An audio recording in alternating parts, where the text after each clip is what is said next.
Après avoir étudié de plus près le cas des commandants clones de la Grande Armée de la République, je me suis dit qu'il pourrait être tout aussi intéressant de m'attaquer à l'échelon inférieur, à savoir celui des capitaines clones de la République. Mais avant de commencer, j'aimerais revenir sur quelque chose qui en a fait tiquer plus d'un, car je vous avais précédemment expliqué que je trouvais les grades des soldats de The Clone Wars assez incohérents, comme notamment celui de Rex. Certains m'ont alors répondu qu'Ahsoka pouvait à juste titre être considéré comme commandant, ce qui est tout à fait vrai. Cependant, cela n'exclut pas le fait que chaque troupe de soldats doit avoir un officier qui lui est propre. Ainsi, chaque légion, chaque bataillon doit avoir son supérieur hiérarchique, qui fait forcément partie intégrante de la troupe. Or, Ahsoka n'est pas directement liée à la 501e Légion, et si elle a effectivement un rôle de commandant dans la série, il est précisé dans le guide To Warfare qu'un Jedi a souvent un rôle complémentaire à celui d'un officier supérieur. Ainsi, un régiment était dirigé par un commandant clone de régiment, ainsi qu'un padawan,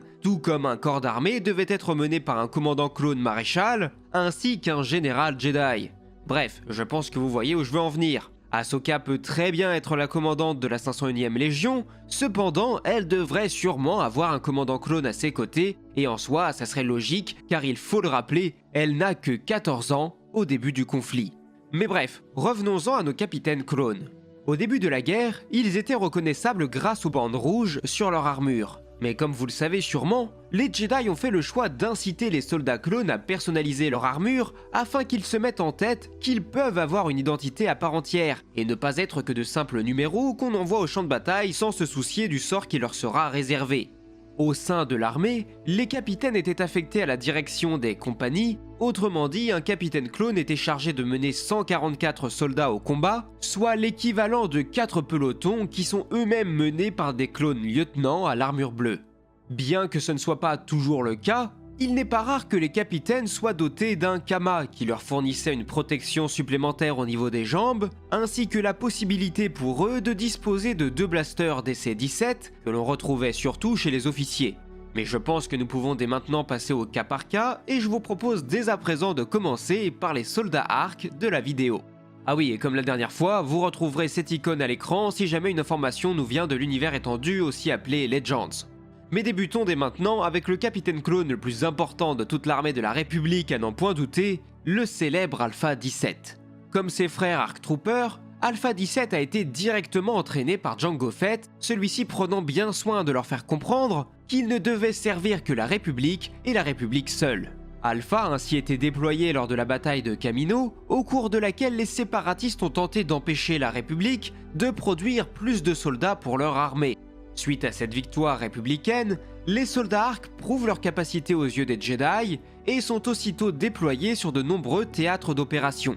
Alpha 17 de son côté accompagne pendant un temps les généraux Kenobi et Skywalker avant d'être renvoyé sur Kamino pour y former une nouvelle génération de soldats clones destinés à devenir des commandants. Vous comprenez donc que la majorité des soldats présentés dans la précédente vidéo ont été formés directement par le soldat ARC Alpha 17. À la fin du conflit, celui-ci participe à la bataille de Boss Pity, au cours de laquelle il sera grièvement blessé par le général Grievous. Une fois la bataille remportée, Alpha est placé dans une navette médicale en compagnie d'Asajj Ventress, elle aussi blessée, avant qu'elle ne s'empare du vaisseau et ne parte vers une destination qui nous reste encore aujourd'hui complètement inconnue.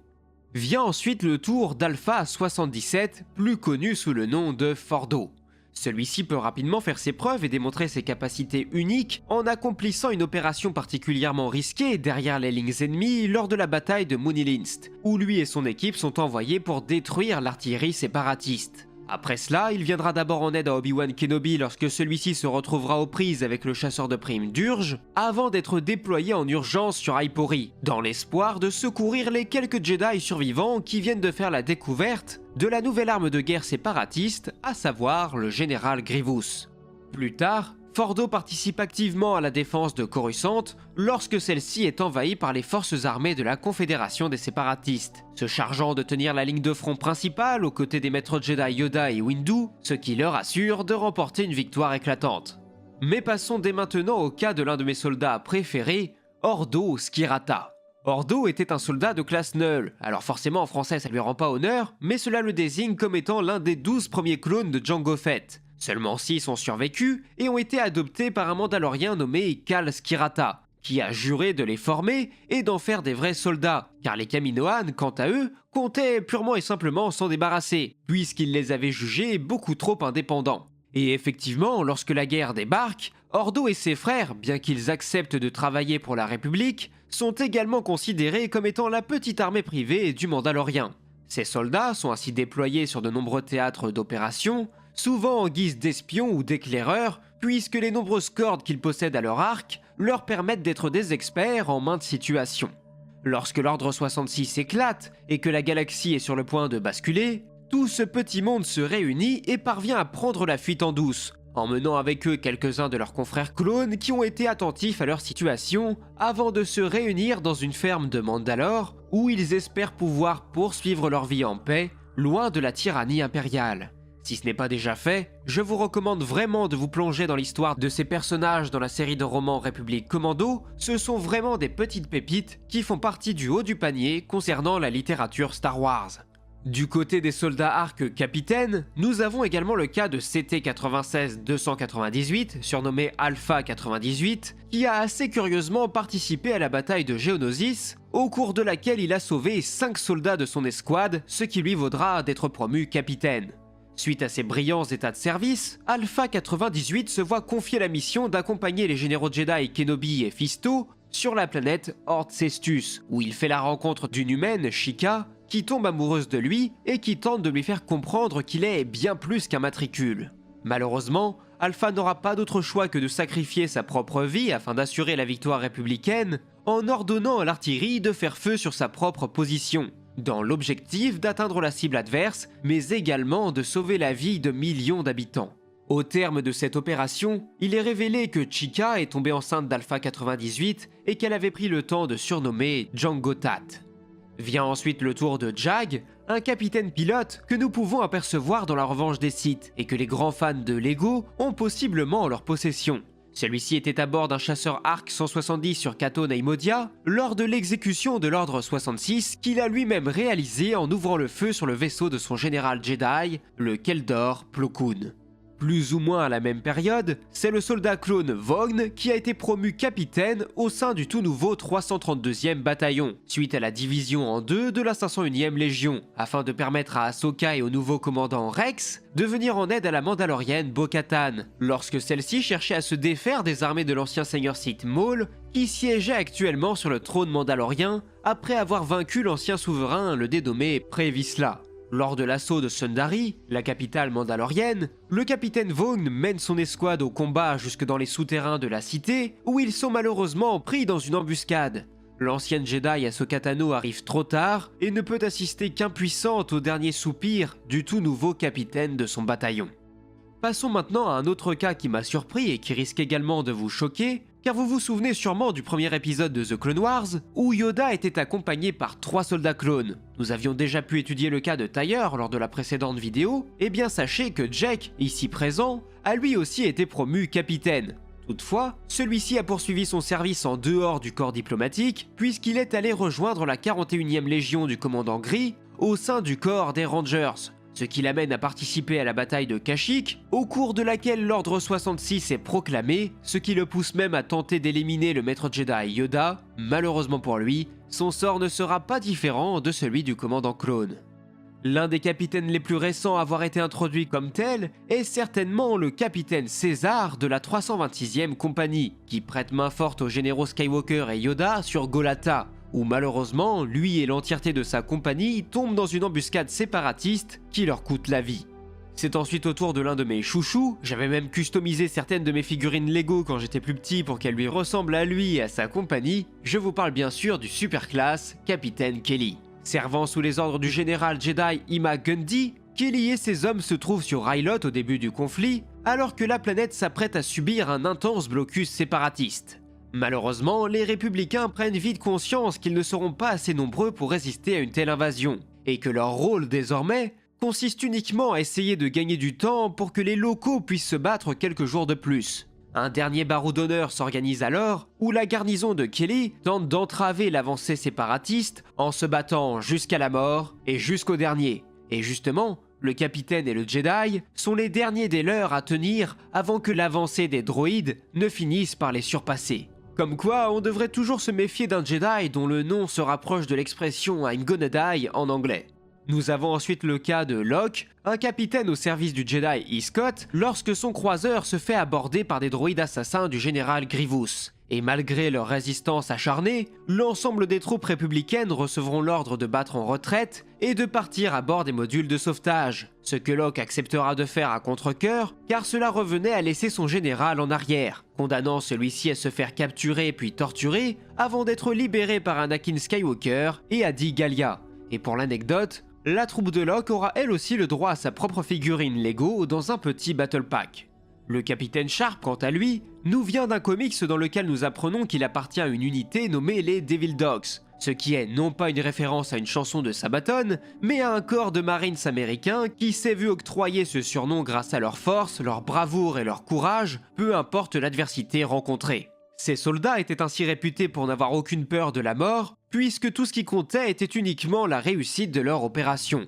Fort logiquement, le capitaine Sharp n'hésitera pas à se sacrifier afin d'assurer le succès de leur opération en permettant au passage à Kit Fisto de prendre la fuite. Ensuite, nous avons le cas du capitaine Styles. Nous avions précédemment abordé le cas de son comparse, le capitaine ou commandant Gray, visible dans The Bad Batch. Styles, quant à lui, n'hésitera pas à exécuter l'ordre 66 et à poursuivre autant que faire se peut le padawan en fuite, Caleb Doom. Ce que Gray, quant à lui, refusera de faire, préférant même s'aborder leur navire, ce qui lui coûte la vie, ainsi que celle de Styles et de tous les autres soldats qui étaient à bord.